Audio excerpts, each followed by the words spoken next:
Hello, everyone. My name is Max McGillivray from Beanstalk Global. We're just waiting for the social media feeds to kick in. This broadcast is very important. I must have done some 350 plus broadcasts over the last 3 years, and I don't think there's an initiative such as this one that I think is going to be so important for the fresh produce sectors on an international basis. Fairmiles. Fairmiles seeks more balanced approach to air freighted produce. My name is Max McGillivray, Beanstalk Global. We're live on LinkedIn, YouTube, Twitter, and other social media platforms, and also to a number of people on Zoom. And you'll also be able to hear us on our podcast. A new campaign for a fair transition towards net zero has been instigated by a number of sector leaders and is called Fairmiles. It calls on policymakers from government and the private sector to consider sustainability impacts on developing countries when pursuing carbon reduction strategies, which seeks to minimize so-called food miles, particularly with regard to air freighted produce. The campaign aims to engage key stakeholders in the retail, government and charity sectors to highlight the importance of maintaining crucial trade links with developing countries and to make recommendations for reducing emissions without marginalising vulnerable communities. We have some key members of the Fairmiles initiative on the broadcast today. Tim, do you want to come on in? And we're going to get them to introduce themselves and then run through in more detail as to the campaign and why you need to get involved and how we all need to get involved to make a difference in the respect of Fairmiles seeking a more balanced approach to air freighted produce. Simon, let's start with you, please. Who are you and who are you representing? Hi there, Max, and hello, everyone. So, my name's Simon Derrick. I'm head of sustainability at Blue Skies, and Blue Skies is a company which makes prepared fruit products, so fresh cut mango, pineapple, pomegranate, coconut. And the philosophy of the business is to add value at source. So we've got factories in Ghana, Egypt, South Africa, Brazil, Benin, the UK. As I said, the ethos is all about making the finished product in those countries so that we can employ more people and deliver sustainability benefits and produce what we believe is a great quality product. Simon, thank you. And I loved what your founder, Anthony Piles, once said to me, that you're Blue Skies is a social enterprise before social enterprises were even set up. So you have sites in Brazil, Benin, Ghana, Egypt, and South Africa. But just quickly, Ghana, how many people operate in your site in Ghana and West Africa? And how many people are in that ecosystem of that business, rely on that business and the good that you do in the respect of the produce that you air freight over to the UK? How many people are involved with Blue Skies in Ghana? Yeah, so if we just take Ghana alone, then there is around 4,000 people at our peak. I think actually that number went up very recently to 4,500. So we directly employ a lot of people, and then obviously we rely on farmers and local suppliers to provide the materials that we need, the raw materials, some of the packaging materials as well. So indirectly, we also support a huge number of people. So we're talking about the tens of thousands of people, either through the farming communities who supply us or through the extended family of people that work for us. So a huge number of people. I can't emphasize, if I've been lucky enough to go to Ghana to Blue Skies 3 times, I think now with them, with the assistance of Simon, and to see the good that Blue Skies does by employing people, not by giving people opportunity. And then this comes back to what we're looking to achieve with this Fairmiles approach. James, over to you. Who are you and who are you representing? Good afternoon. I'm James McGregor. I'm a development economist. The reason I'm on this call is because I was part of the team, the Fairmiles team, 16 years ago when we faced a similar challenge. The important thing, just to back up what you were saying there, Max and Simon, is that we estimated back then that between 1 and 1.5 million livelihoods in sub-Saharan Africa were supported by the fresh fruit and vegetable product trade with the UK, so the UK alone, which is very considerable when we think about numbers. Thank you. And Jody, who are you and who are you representing, please? Sure, I'm representing anyone but myself at the moment, but my name's Jodie Keane. I'm a senior research fellow at the ODI London. So we're a kind of global think tank, and we have an office in London, in Brussels, and also now in the States, Washington. And we're an independent think tank, and we like to advance, interests in relation to development, key pressing development issues. So I'm a trade economist. I sit within the International Economic Development Group, and I was engaged some time ago, as James mentioned, I think 16 years ago, you mentioned now, although it doesn't feel that long ago at all, but I was involved in some of the work that was looking at the issue of air miles, food miles, Fairmiles back then. And so, the issue's obviously back again, a bit more pressing, I would say, the issues this time around. So I'm very happy to be part of this group and looking forward to the conversation. Jodie, thank you. To me, you're the voice of reason, and it's great to have your experience. And just to say that we might lose Jodie later on because of her prior commitments, so it's great to have her on. Last but not least, Ebenezer, who are you and who are you representing? Thanks, Max. Hello, everyone. My name is Ebenezer. I am an associate professor of sustainable development law at the University of Northampton. I'm also the chair of the university's Sustainability Research Center called the Center for Sustainable Business Practice within the Faculty of Business and Law. We do a lot of work working alongside businesses to help them to transition to more sustainable practices. Within the area of research, my main research area is in the area of sustainability, including human rights and aspects of climate justice. Ebenezer, thank you very much. So we're just going to roll into this. This is going to be very much a sort of a Q&A conversation. For those just on the clock, we think we're going to talk for about half an hour, 40 minutes. If you've got questions, send them in through social media, or if you've got my direct number through WhatsApp. And I've got a number of things I'm going to ask of everyone. Where I'm very excited is I know quite a lot of what's going on. I can see where this initiative is going, especially with some of the announcements that Simon made to the group yesterday. But let's get into the nuts and bolts. Simon, what is Fairmiles? Thanks very much, Max. So yeah, Fairmiles is what we're calling a climate justice initiative, bringing together a number of different industry partners to answer the question of how we can take a fair approach to net zero, which allows us to decarbonize air freighted fresh produce without stopping vital market access for developing world producers. So, the key thing to say here is that we are absolutely behind the drive to achieve net zero. We need to achieve net zero. We've got COP28 kicking off next week, next Friday, I think that starts, when world leaders will come together once again to talk about how we're going to achieve these net zero targets globally that we have to, let's face it, we have to achieve if we're to avoid the worst impacts of climate change. So there is, of course, now a concerted effort, and quite rightly a concerted effort, from businesses, organizations, countries across the world to achieve that net zero target.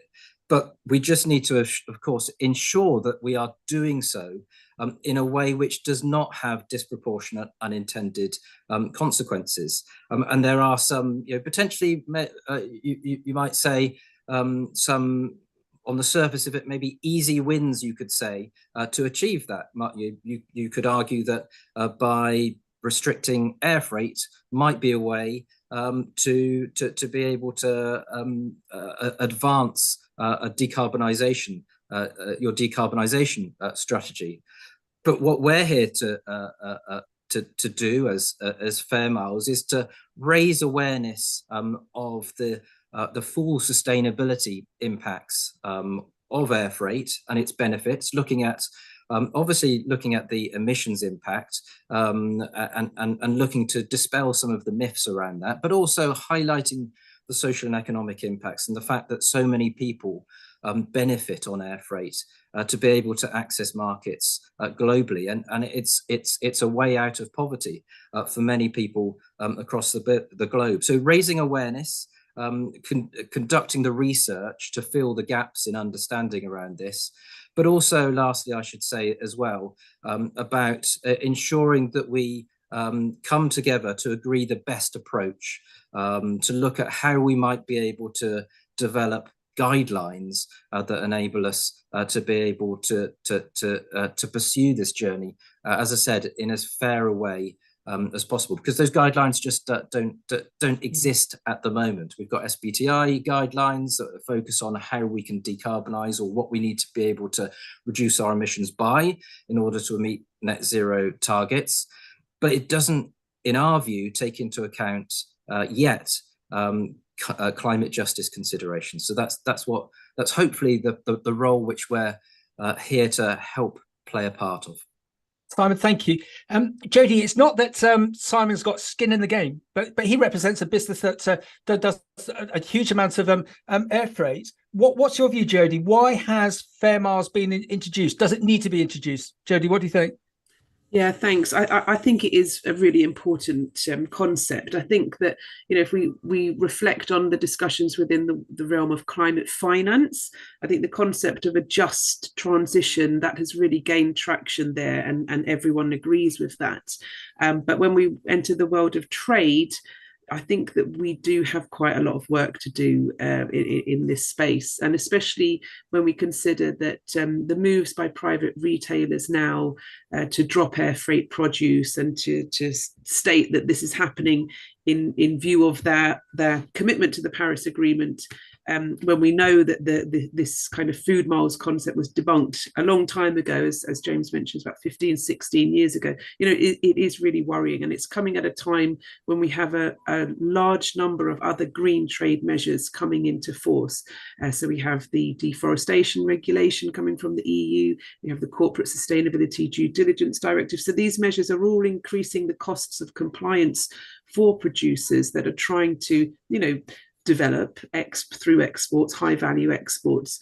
So it is, we've used this term, the green squeeze, to kind of consider the combined effects of all of these sorts of measures that are coming at a time when we've got a climate emergency, and we've got to try to address it. So I think that we really do need smarter approaches. We need smarter trade policy, and the private sector needs better guidelines as well. We're some time now since we've agreed the commitments under the Paris Agreement.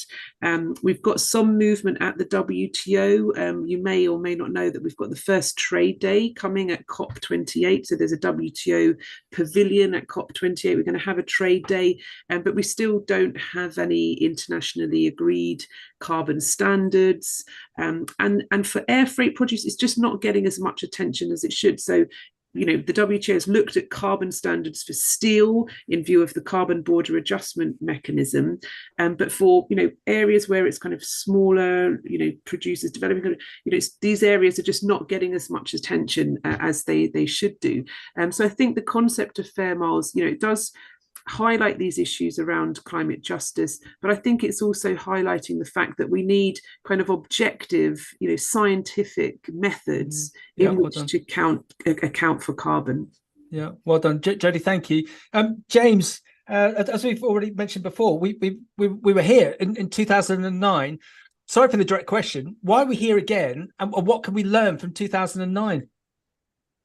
So the reason that we're here again is because we're seeing these new environmental policies, green policies, being misinterpreted, and we don't have all of the evidence. When we focus just on carbon emissions and on reducing those, we can very easily miss the bigger picture. And here the bigger picture is the win-win for livelihoods in relatively poor parts of the world. Just sort of taking a step back and to think about air freight, the reason that we see this as a win-win is because ultimately we're leveraging the spare capacity on passenger planes for exporting high-value goods into markets such as the UK and Europe, where these products grown to high standards and are of demonstrably high quality. Give huge benefits both to the farmers, the small scale farmers, the large farmers in overseas, but also to the entire supply chain. What we saw last time, which was really impressive and made a huge difference, was that all stakeholders, from the UK government and European governments through to the federations, all of the major retailers based in the UK and Europe, all of those came together to declare that food miles, whilst a useful term, it helps people quite simply to think about environmental issues, but it is not the reason to make decisions. The UK government, DFID and DEFRA, have a policy on this, and this is replicated elsewhere. Plus, there is a lot of scientific evidence that this is a positive use of both carbon emissions but also a genuinely positive economic development story.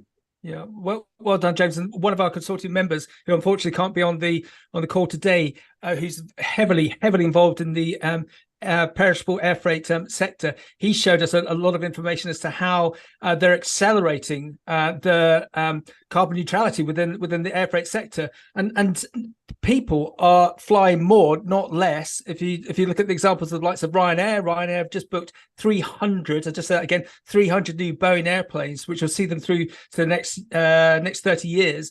And at the Paris Air Show 2 months ago, an Indian airline has booked another 500 airplanes from Boeing. So surely, if we can get those planes to be more sustainable, the more that we can do by filling them up with high value produce, as James has just said, is going to be very beneficial. I'm no expert on that, but I think that's definitely the route to go. Simon, we can't do this alone. It feels like we need to get industry support. It feels like we need consortium members. Who's on board now? Who are you looking to get in the future, please? Yeah, great. Thanks, Max. So yeah, no, we're fortunate enough to have quite a number of different organisations involved. This seems to be a topic which is attracting quite a lot of interest. So Fairmiles has been formed in collaboration with, of course, Blue Skies, but also the University of Northampton, the University of Exeter, ODI, and Co-Lead, plus also Air France, KLM Cargo, and also we've got James very much part of our steering group and providing a lot of that insight and knowledge from Fairmiles from 15-16 years ago, which is great. We've also got a number of different organisations on our consortium as well, particularly representing fresh produce companies who are involved in supplying retailers with fresh produce that's air freighted. So and trade associations as well, particularly in Kenya as an example, so South Africa, as well as Ethiopia. So the likes of, I'll just name a few, the likes of the Kenya Flower Council, Minor Weir Willis, Afri Ag and Flamingo on our consortium. So it's great to have quite a number of different organizations involved in this, and between us, obviously we benefit from our collective knowledge and expertise, and it helps us in terms of being able to conduct that research, which we'll talk about in a moment, to help plug the gap in our knowledge, which there is a gap in terms of understanding what is the impact of this trade. We learned a lot from the work that took place 15-16 years ago, but of course things change, and we want to be able to understand exactly how things have changed and what those impacts are, and to be able to raise awareness of those.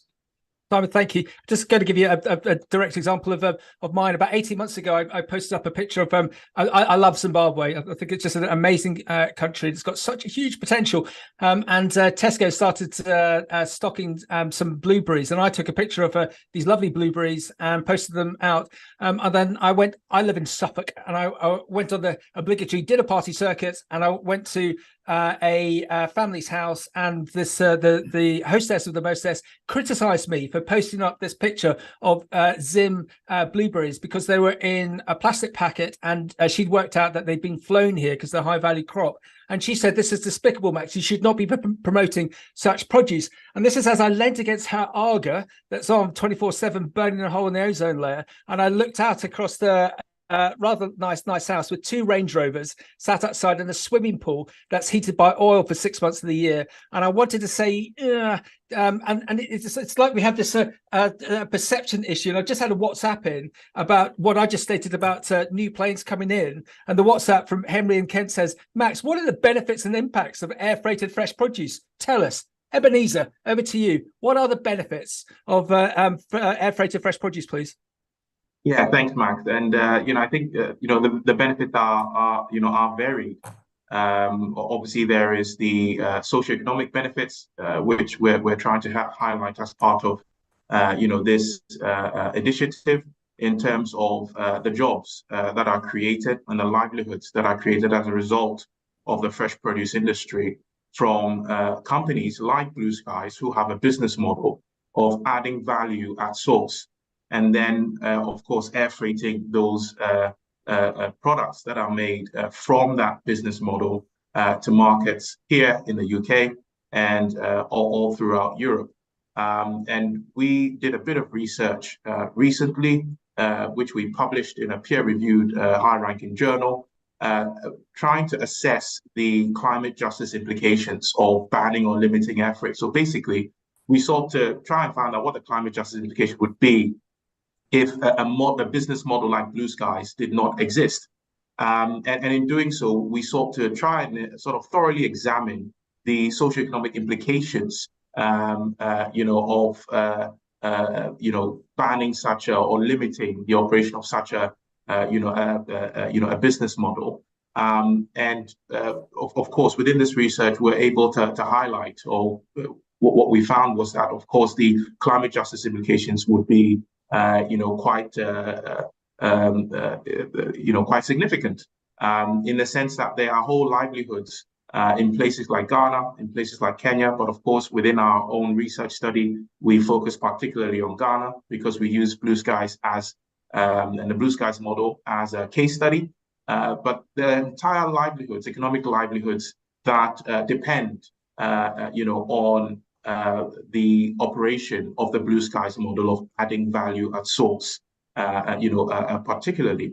And so just to give you an example, Max, one of the things that we highlight in our research is that in 2021 alone, the social value that was created from the operation of the Blue Skies model in Ghana of adding value at source, the social value from that model that was created in local communities in Ghana to help people out of poverty was $2.4 million.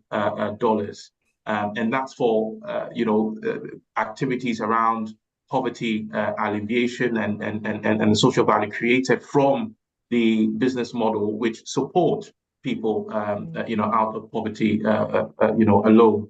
Of course, in this same research, we highlight other figures, as well. And this is what would be lost effectively if a model like Blue Skies could not operate, because there is no demand for it, effectively. And so what we try to do in our research is to highlight certain key recommendations of what commercial policymakers can do to ensure that, yes, as Simon said, they're going for net zero, because absolutely that's the right ambition, is the right thing for us as a global community.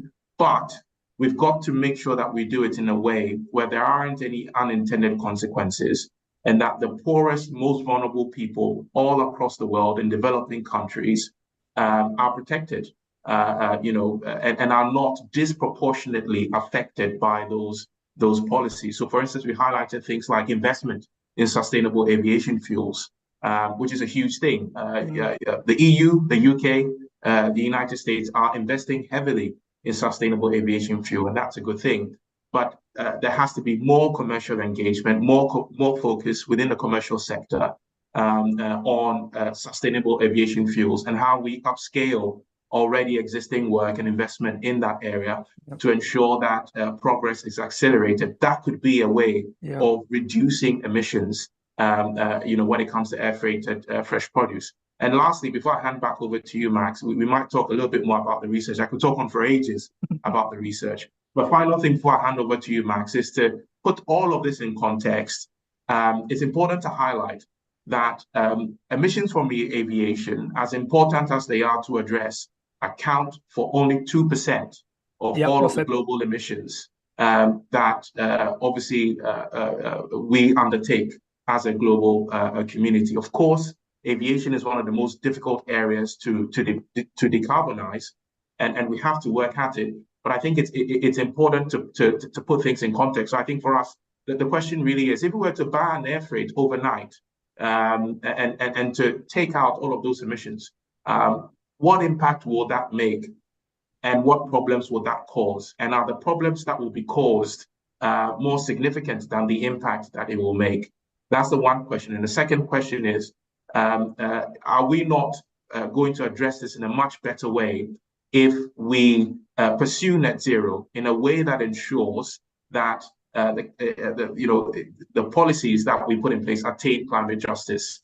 And so in doing that, we have a balanced approach where we attain net zero, yes, but also we ensure that the unintended consequences and the climate justice implications are minimized. And I think that's what Fairmiles is about, and I think that's the way to go.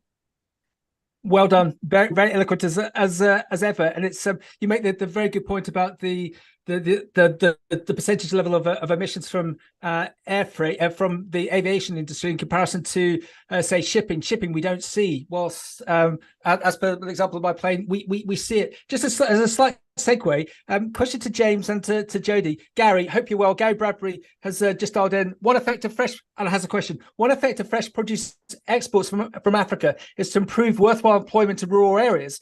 We've definitely seen that with Blue Skies in Ghana and Benin, where job opportunities are very limited. This helps to reduce urban drift in those countries, but it may also reduce, in a small way, for some Africans, the desire for migration to Europe. The EU is desperate to find ways to reduce illegal immigration from Africa. Do you feel this aspect should be mentioned in our lobbying efforts? James, you go first, then we'll go over to Jodie. James, what do you think?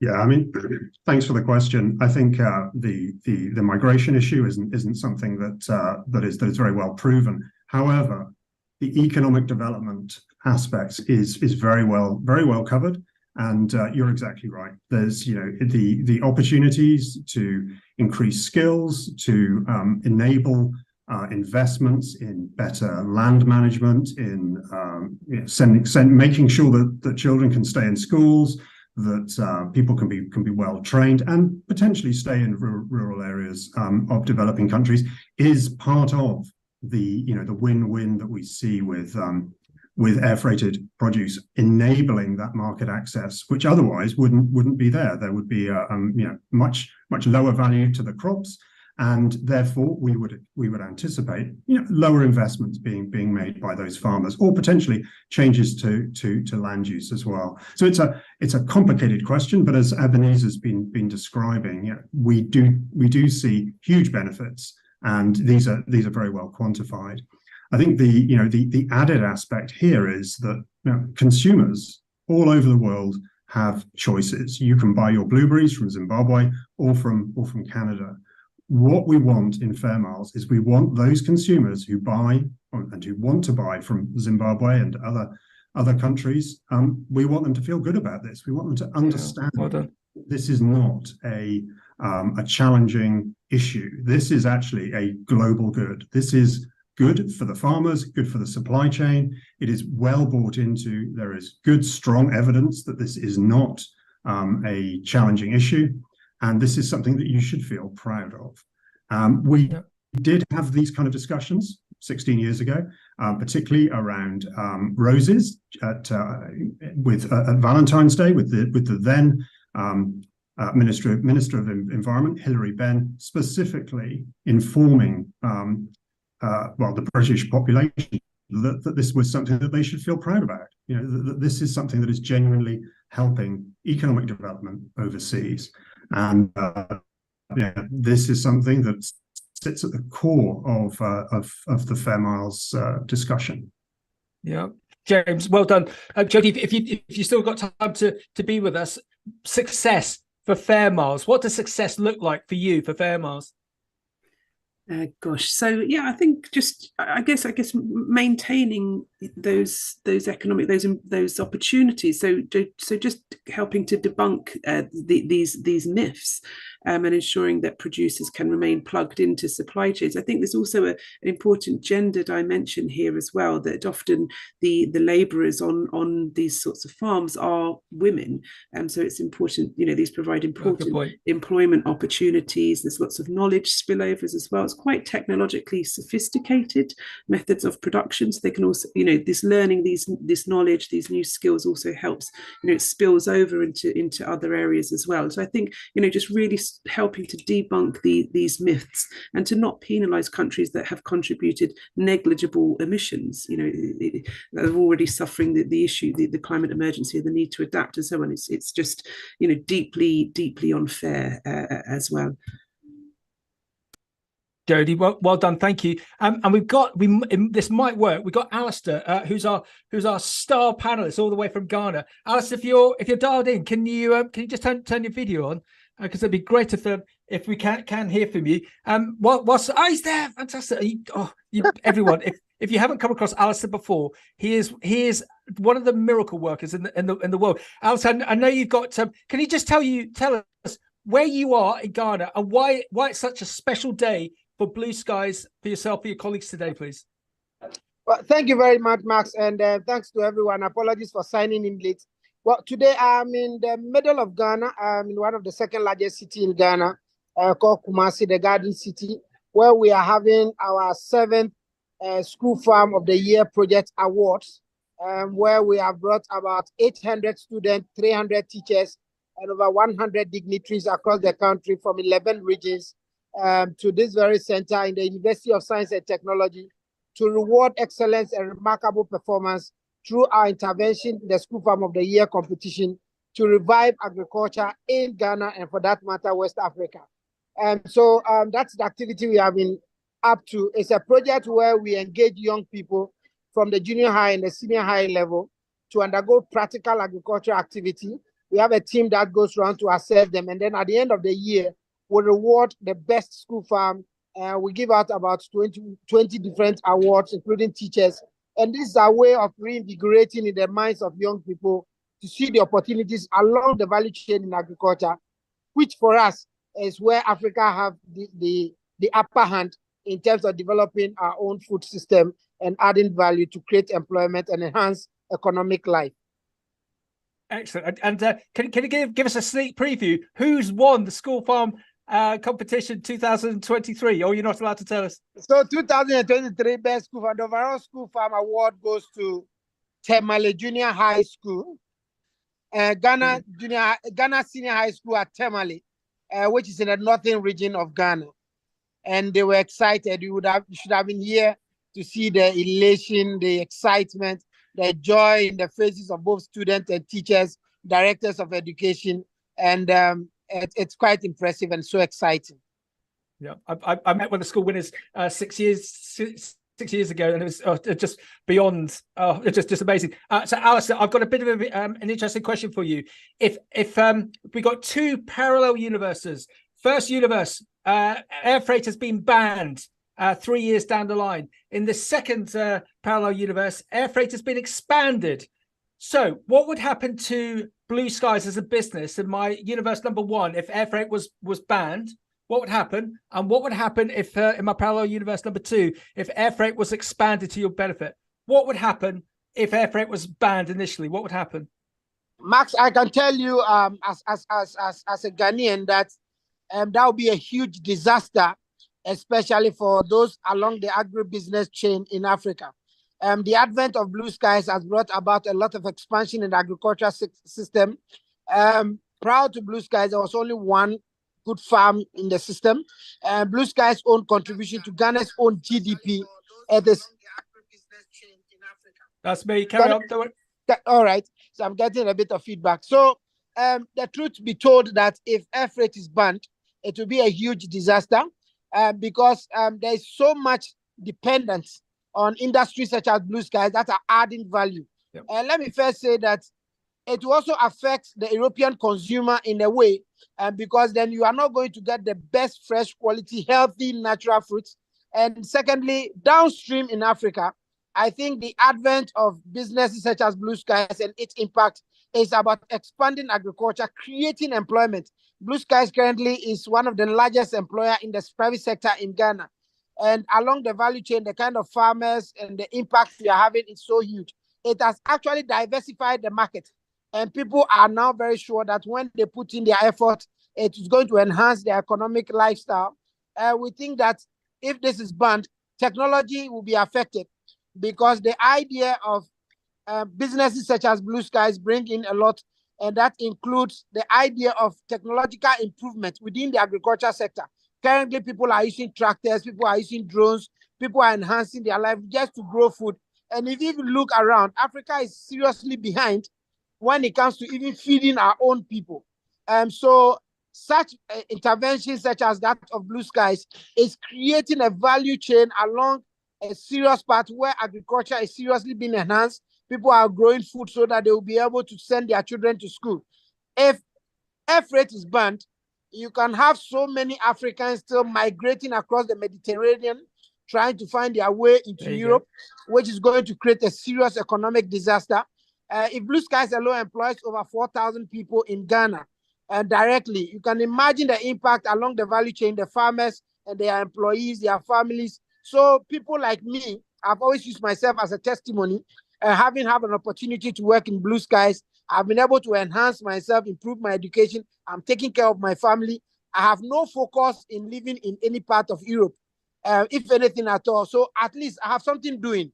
Otherwise, people will go to university, and when there are no opportunities, the only option will be for them to travel to Europe, which is also not going to be very helpful. So I think that the idea of banning, although people may raise so many arguments for that, is going to have a serious rippling effect that will create a lot of disaster, not just for Africans, but even for the European community and then the advanced community as well. Because then when people's lives are constricted in Africa, then they need to find a way to live a bit of a comfortable life, and then everybody will be moving away from the hardship that we are already facing in Africa.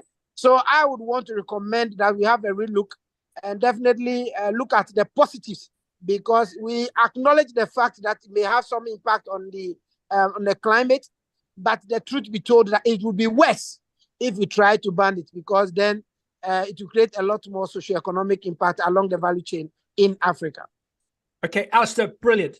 Brilliant. That's just what we needed, because you are the proverbial, we've heard it from the proverbial horse's mouth on the ground in West Africa. Let's be positive. If air freight could be expanded and it could be beneficial and done in a sustainable way, how would that benefit Blue Skies and the other industries within West Africa and Africa? How would it be a benefit? Thank you very much, Max, because the truth is that the capacity of the African, especially along the agriculture sector, is very huge. We have good land, we have great soil, and then the people are very hardworking. It will engender a new development where people would invest in the agriculture sector, and the land will be used appropriately, and we can look at climate smart agriculture so that people can adequately train to do what is right to enhance the climate. We also think that that would also help us to build our capacity, not just as a business, but then we'll have the capacity to add more value to all the rich natural resources that is developed or produced in Africa. And then we can also provide to the European consumer what we always fresh, natural, and fruits that are produced through international standards. So it is very important to note that the industry plays a very significant role, without which there will be more challenges than we are currently seeing. James, thoughts on what Alistair just told us? That's fantastic, and I think it really brings home the opportunity, but also the risks. And the reason that we're holding this just before COP is because there are net zero policies are growing around the world. The UK likes to think that we were the first, and I think we were the first into regulation. We know how important it is, and we know how important this issue is at COP. What we are absolutely firm about is that this needs to happen, but it needs to happen in a way that is evidence-based and where net zero is something that actually works for sustainable development. We don't want the ladder to be pulled up on development opportunities in Africa or anywhere else in the world because of a misconception of the carbon emission savings that could be made by making certain decisions, such as not to import from relatively poor and relatively distant locations. And I think everything that Alistair says really fits into that narrative. What we're seeing in the UK and elsewhere in the world is companies and governments, municipalities, and people all talking about net zero. But unfortunately, it's getting ahead of not only the regulations but also the standards and the guidelines, as we've mentioned previously. We need to be ensuring that those guidelines exist, that they're based on evidence. And one thing that we do know about the evidence around this particular issue around air freight is that there will be no or virtually no carbon emission savings because something else will be transported in those passenger planes, number one. But number two, this is something that really is a huge benefit to the economic development and the socio-economic development of many countries around the world. And consumers should be proud of this and should still be making the decisions themselves, but should be considering the wider issues, the fair miles, not just the food miles and the perceived environmental benefits. James, thank you. I think to have you highlight the key points that Alistair has stated is really putting the proverbial icing on the cake. Ebenezer, what's next, please? Yeah. So next up, we're having a roundtable event on the 15th of December in London. Obviously, we will be communicating the details and have been doing so, if I'm not mistaken, recently.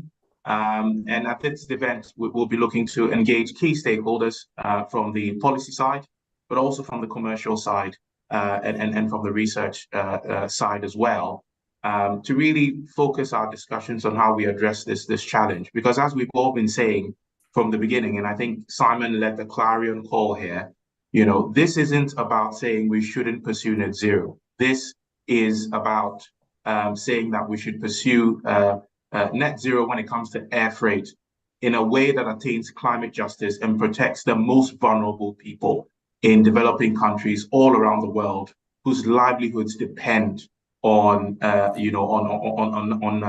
freight. And I think Alistair has really set the tone for this really well in terms of talking about the impact. And I think Jody as well talked about myths. And I think that there is a strong myth out there which is persistent, persuasive, but unrealistic, that banning or limiting air freight will somehow result in sort of a curve of carbon emissions. Actually, it won't, because Simon will know that businesses like Blue Skies use air freight in a sense that they would put their products in the cargo holds of passenger planes. So those planes are going to fly anyway. Even if those products were not in the belly holds of those planes. And so, limiting or banning air freight in terms of fresh produce will not make any meaningful difference to our fight against climate change. Rather, it's going to cause huge socioeconomic problems, which will lead on to problems that will affect us in the developed world and in Europe, particularly around things like migration, etc. So I think for us in the next steps at the roundtable, we're going to look at how we can, support. And I say this from a University of Northampton research perspective, because of the research that we've published in this area. We want to look at how we can support commercial policymakers to craft their policies in a balanced way, in a way that ensures that those policies are taking into account the very unique interplay between the environmental concerns and the socio-economic factors to ensure balanced approaches to attaining net zero, which protects the most vulnerable people in developing countries all over the world. So we call on all key stakeholders to join us on the 15th of December in London for that roundtable stakeholder discussion. And just to say, we're going to be fingers crossed, hopefully broadcasting that that roundtable live on the Beanstalk Global platforms. We've got a really interesting question just from Harry. James, are you okay to hold my hand on this one, because I probably need a bit of intellectual firepower on this just to get your view on it. Harry Vanderplas, thank you very much. He states, in my opinion, we need to create more awareness for zero energy farming in the belt, 1,000 kilometers left or right of the equator. End users don't know this, and the airline industry doesn't perhaps potentially tell it. Even the name Fairmiles focuses on miles to fly. Let's say air freight again that is provoked here. I suggest we call Fairmiles something else, perhaps like zero energy farming. That may be better than Fairmiles. James, what's your take on that, please? Yeah, it's a good question. I think there's a number of angles here. Firstly, I like your ideas about changing the name, and that's still up for grabs, and definitely something that we'll consider at our round table. What we do see with air freighted produce is that the standards, the food standards, the produce, the land use standards are so high and so challenging that the upskilling and the capability development that needs to happen with small scale farmers, with outgrower schemes, is something that really does bring huge benefits, both from a land use point of view and from a technology point of view. So, Harry, there to your point, what impact could we have by increasing air freight into these regions, ensuring that consumers feel positive about buying these products, and the same with all retailers as well, and bringing more of those conspicuous benefits from technology, from training, etc., to these areas will definitely accelerate exactly what you're talking about there. Back in 2006-07, the Kenyan agricultural federations were using the terminology "grown under the sun," and it was a really sort of catchy and nice title to indicate the genuine benefits that consumers would get from the produce that they were buying from specifically there from Kenya. And we know that entire equatorial region has comparative advantage over the UK and over Europe, mostly seasonally, but certainly for large parts of the year, because of the climate and the seasonal benefits that there are there. So, my sort of point here is, hopefully underscored that expanding air freight would accelerate these opportunities, and hopefully that answers your question. Although my colleagues on the call, particularly Alistair, definitely knows this much more intimately. That's why I really enjoyed this broadcast, because we've got such a diverse range of expertise. There's this all coming together as one. Simon, I'm getting a number of people on WhatsApp and through the various social media platforms. We've got over 1,500 people dialed in. How can I get involved, Simon? How can we get more people involved with Fairmiles, please?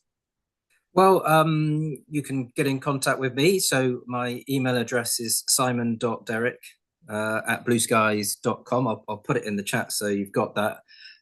Please send me an email if you want to join the consortium, if you want to get involved in any particular way, or if you're interested in joining the roundtable event on the 15th of December.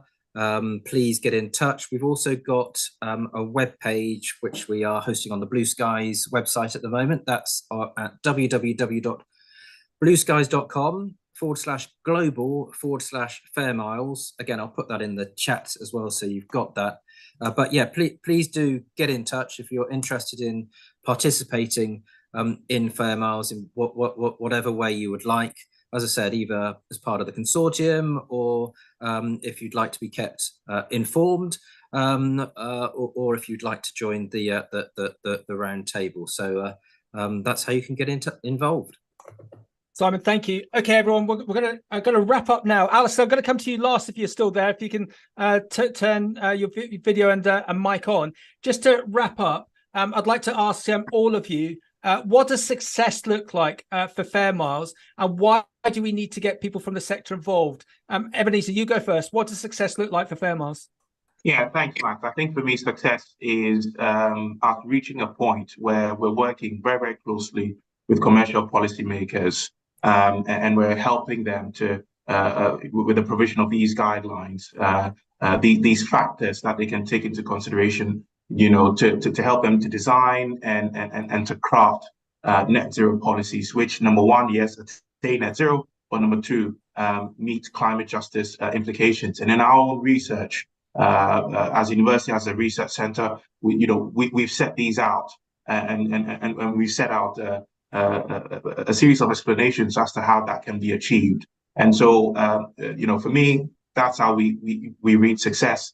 It's not about not pursuing net zero, but rather it's about doing that in a way that actually achieves net zero in real terms, and also does it in a way that ensures that the most vulnerable people in the world are not negatively impacted, and disproportionately so, by our net zero policies. Ebenezer, brilliant as ever. James, what does success look like for Fairmiles? So I would like to see all those in the supply chain, all those stakeholders, to be seeing the increased air freighting and increased buying from developing countries as part of their net zero strategies. I'd like to see that happening in the same way that it did 15, 16 years ago, where all of the major supermarkets, airlines, governments, municipalities wrote that this was going to be part of their procurement strategy. It was evidence-based, and it made sense. This is a great way to show leadership, and a great way to show how proud we are as consumers that we have invested in something that genuinely helps relatively poor, and, as Ebenezer said, vulnerable people to have improved livelihoods. And so that is what I'd like to see, and that is what success would look like for me. Boom. Simon? Yeah, a couple of things. Firstly, that we're able to have a sensible, grown-up conversation about this, which is what we are seeking to do. Because I think talking about air freight sometimes is a bit taboo, or don't want to talk about air freight, and you kind of keep that quiet. Let's have an open, positive conversation about this, and I think we can only by plugging the research gap and raising awareness of this issue, that will help that. The other thing I would just say as well, and we've alluded to it, and all the speakers have alluded to this too, is agreeing those industry guidelines that recognise climate justice, that recognise social and economic impacts, and not just the carbon impact or the greenhouse gas emissions. We need to look at the whole picture and properly understand that and consider that in the policies that we set to be able to achieve net zero, but all of the various different social, economic and environmental goals that we set ourselves as businesses, organisations and countries across the planet. Simon, thank you. I now call upon my best friend and the most handsome man in Africa to wrap up for us. I'm hoping Alistair's still there. Alistair, turn your video on. Here he comes. Alistair, why is Fairmiles going to be so important for not just Blue Skies, but for the rest of Africa and all those other countries that are heavily involved in air freight? Why have we all got to support Fairmiles, please? Thank you very much, Max. And just to add to what Denzel said, for us, we think that a lot has been made in Africa, and a lot of efforts are being made to enhance socioeconomic life, so that people would stay in Africa and develop Africa. I just hope that there will be this climate justice, so that all the effort that has been made so far will not be eroded, so that we'll be able to expand our agriculture productivity, and then we'll be fair to the climate. And at the end of the day, we would be able to ensure good life for people in Africa, so we'll not have to be moving across the Mediterranean to Europe. Thank you very much, Max. Thank you, Alistair. So we've still got 1,000 people dialed in, mostly on LinkedIn. You're obviously very interested in Fairmiles, how it's been created, where it is today, and where it's going to be in the future. I can just see, because I'm privy to it, as to the acceleration that this is going to have as an initiative. So join us now. Get involved with the roundtable in the middle of December. The details of the roundtable will be on the links, and if you can't physically make it, we'll be live streaming it, as I said. But join with us. The more people that can be involved with Fairmiles, the more positive difference that we can make in this sector. Alistair, thank you. Ebenezer, thank you. Simon, thank you. James, thank you. Jody, thank you very much. We look forward to seeing you very shortly at the next broadcast at the roundtable in London. Thank you, team. Bye. Thank you. Thank you, Max. Bye. Bye-bye. Thank you, Alistair. Bye-bye. Bye. Alistair, you're still the most handsome man in Africa. Yeah, he's so embarrassed. He's done his phone. Thank you, everyone.